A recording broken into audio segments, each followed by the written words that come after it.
This is Fred Rachani of TSC. In this interview, I chat with Stephane Grasso, the filmmaker behind the multimedia, multi-platform documentary Migrant, which premiered at Slamdance. This highlights African migrant struggles as they immigrate to Europe in search of a better life, but unfortunately, it is easier said than done. This is a very unique documentary. Not only does it highlight these various stories of different African migrants who travel to Europe in hopes of a better life, but you present it in a number of ways: essay form, audio podcast form, of course, video form, even VR form. So, Steph, I got to ask you first, what drew you to this specific topic and what led you to presenting it in such a unique way? Yeah, so I am half French, half Italian, born and raised in Canada.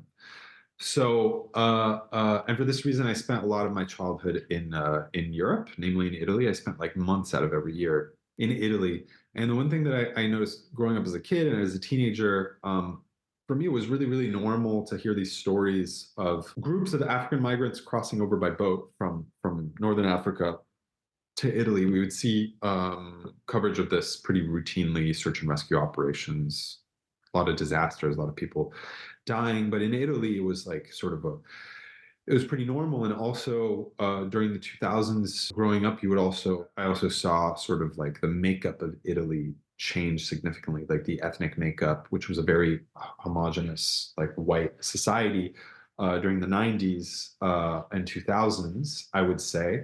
I mean, the 90s, there was like a big wave of Albanian migrants that came, but I think you could still consider them like white. Today, Italy is very, very diverse. And this is because of the hundreds of thousands, over a million at this point, African migrants that have come from sub-Saharan Africa. So we call them sub-Saharan migrants because they come from all these countries, these 13 African countries below the Sahara, which is this massive desert across northern Africa. So they have to do is they have to cross the desert first, which is super deadly, and then reach northern Africa, which is also super dangerous, and then namely Libya, and then they cross over, they cross the Mediterranean to Italy, which is incredibly dangerous as well. So these very, very, very dangerous journeys. So I grew up hearing about the crossings, but it was pretty of note that in terms of the international media coverage, I didn't hear much about it. Obviously, there's like exceptions. It's like I'm not making a blanket statement, but broadly speaking, wasn't that big of a deal. This all changed in 2014 and 2015 in a pretty sort of like notable way, and I had a few issues with it, which is from where the project grew out of. So in 2014 or 2015, in 2015, if your young viewers don't remember this, what happened is that this is like when the Syrian civil war escalated to a point where about 1 million Syrian refugees, not to mention the Afghan and Iraqi refugees, also fleeing because there was like conflict with ISIL brewing at the time as well.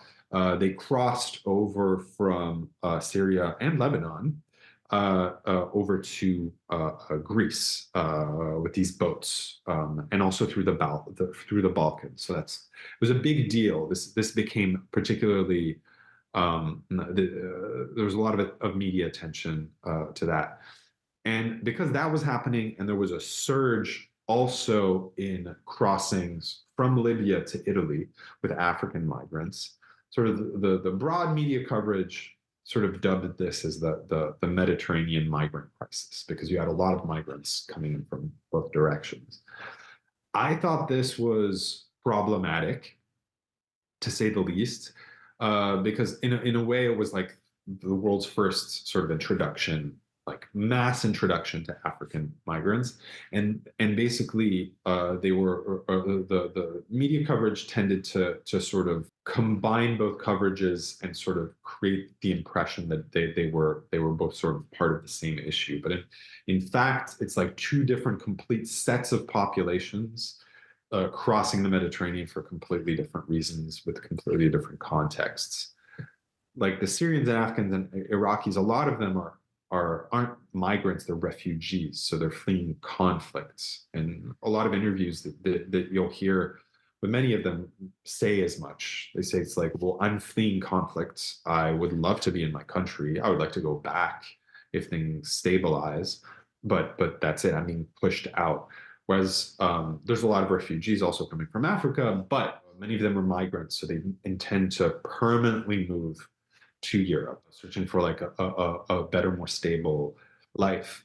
And the important part is that their countries of origin, it's like 13 different countries, more technically, but like let's say 13 main countries under the Sahara, both in Eastern and Western Africa. And like each country has its own set of issues, all these different regions, with all these different ethnic groups. So like there's so many different reasons. It's not just conflicts.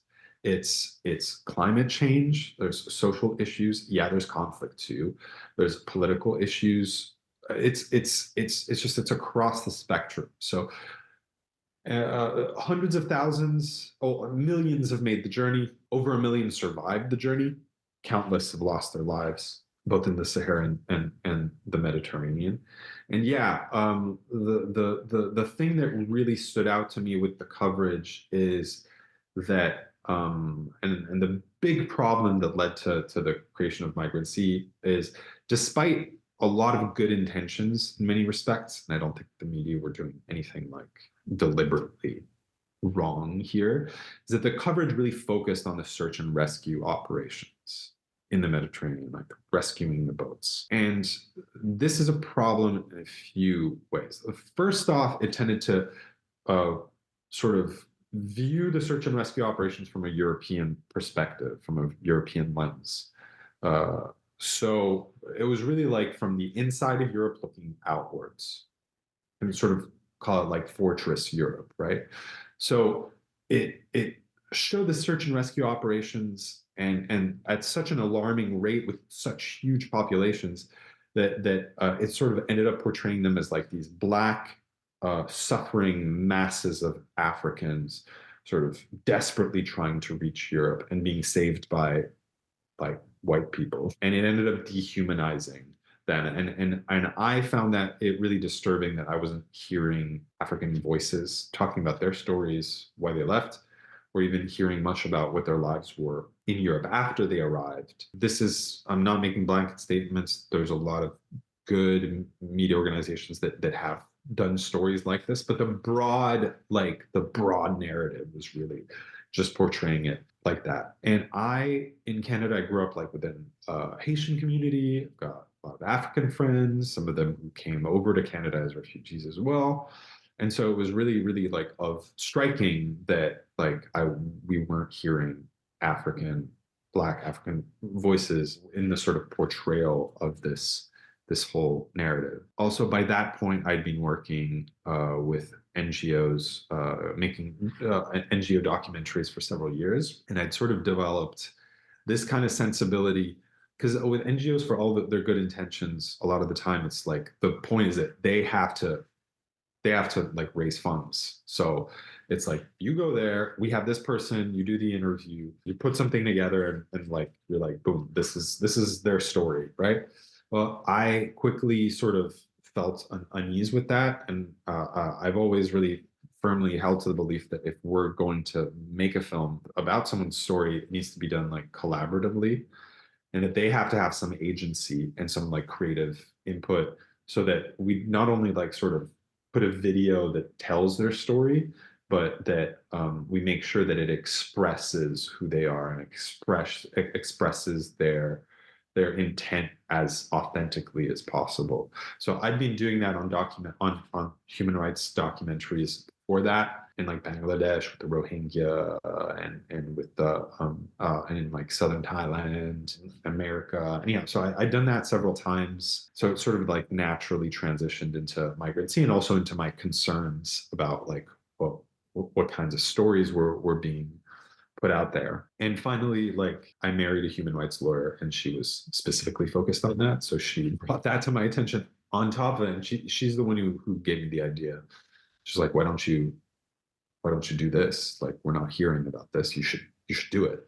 I think I was fortunate to have like a skill set as like a fiction filmmaker, as a documentary filmmaker, as a journalist, like a photojournalist, like with all these backgrounds, and also speaking French, Italian, and English really fluently helped me go in and make this documentary pretty easily. I mean, practically speaking, because I could speak the local language, I was able to sort of like communicate with people in sort of like a language that made them feel at ease. Generally speaking, African migrants will be generally speaking, they'll be fluent in like French or English. And a weird thing is that a lot of them are like really, really good, like really fluent in Italian after a couple of years in Italy. And they're just like, oh, let's just speak Italian.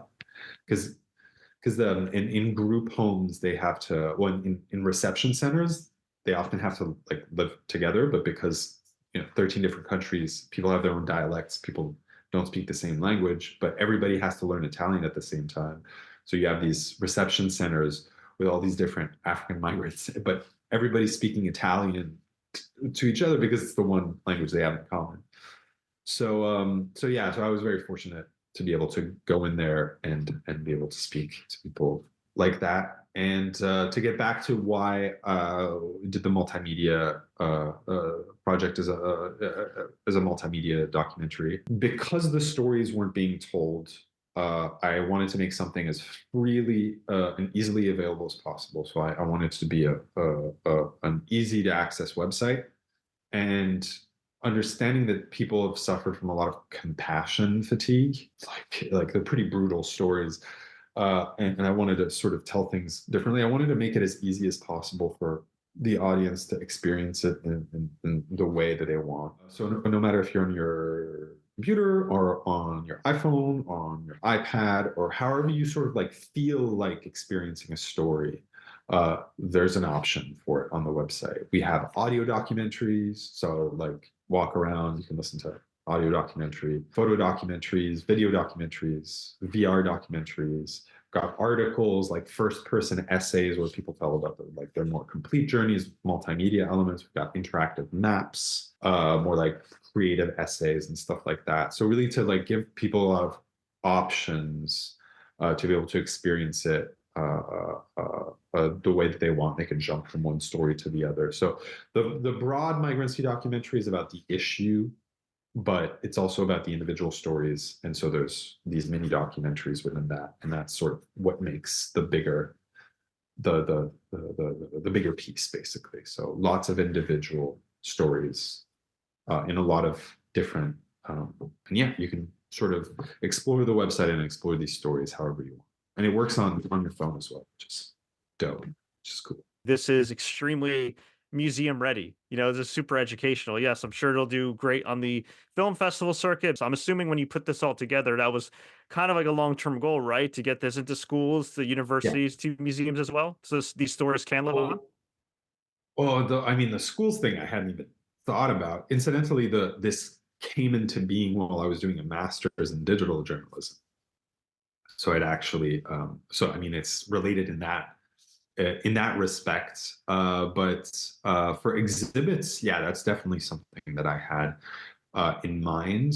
Like I said, we still have a lot of stories to keep putting together, but there's definitely like yes, I have proposed this project as an installation. I have like the maps and I have the overhead designs, and there is a version of this project that's more experiential, that's for sure. I would really, really like to have like a physical exhibit with this, like where you could like see the photos, have VR headsets, and have a screen in the room, and be able to sort of explore things a little bit more physically as well. And that's definitely something that I'm proposing around to festivals. And you make a good point. I should also propose it to galleries and museums. But yeah, but ultimately, I always had the intention of putting it on the website because I think it's absurd if the purpose of the project is to create awareness, it needs to be as easily available as possible. And putting stuff in museums is not super easily accessible. So that's why there's the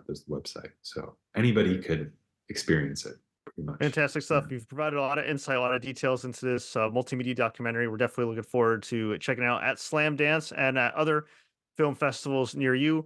For anybody that's not convinced already, why should they check out Migrant C? And what do you hope that people take away from this documentary? Watch Migrants see if you want to like really understand who these people are and aren't afraid of like emotionally connecting with like the stories of migrants and sort of discovering how much more complex and maybe even more put together than we are, sort of seeing them differently. And migration, I always say this, migration, I think, is like, it's one of the most important narratives, one of the most important stories of our lifetimes. It's not going to stop. It's becoming like increasingly more discussed and talked about, and we're no matter the country that we're in, it's going to, namely in terms of Western countries like the United States, like in Europe and in lots of countries in Asia, it's becoming like more and more significant. So if you want to sort of like touch with this general story of migration on an emotion level and sort of try to get to understand people and hear their stories and their voices as told by them, please go visit Migrancy. And what I want the project to achieve is pretty much that. I think there's a lot of noise, and a lot of stories sort of tend to forget integrating migrants and refugees into the stories being told about them. Their journeys are often made political, and that's sort of what dominates coverage. So they're talked about, but it's like, where are their voices in that? And I'm really I feel like honored to have had so many people open up to me and share their stories, and I'm excited for anybody willing to sort of like experience them as well, because they're incredible stories, and people are just incredible survivors, and it's really important to me that people hear this. But we're still working on putting some stories together. If you visit the website in like a few months or in a year, there's going to be even more stuff. You see, if it's in an exhibit in one city, it might be different from the other. And what I'd love to do is, reason I'm going to go to film festivals, and I want to meet like collaborators and to develop like a future version of this. I'd love to make like a streaming limited series to bring this to a whole other audience, like Netflix on Amazon or HBO. Yeah, just to be able to like bring this story to a whole new audience. And most importantly, I'd like to work with African and Black directors, artists, and producers on this, because like I feel like really privileged to have been able to put this together. But like, it's certainly not my story as a white guy. It's certainly not mine to tell, or at least not just mine to tell. And I really want to like sort of develop this with other people who maybe even probably have a better understanding of the issues than I do. That's sort of what we're working on. Yeah, anybody who's interested, give me a shout. Migrancy.com.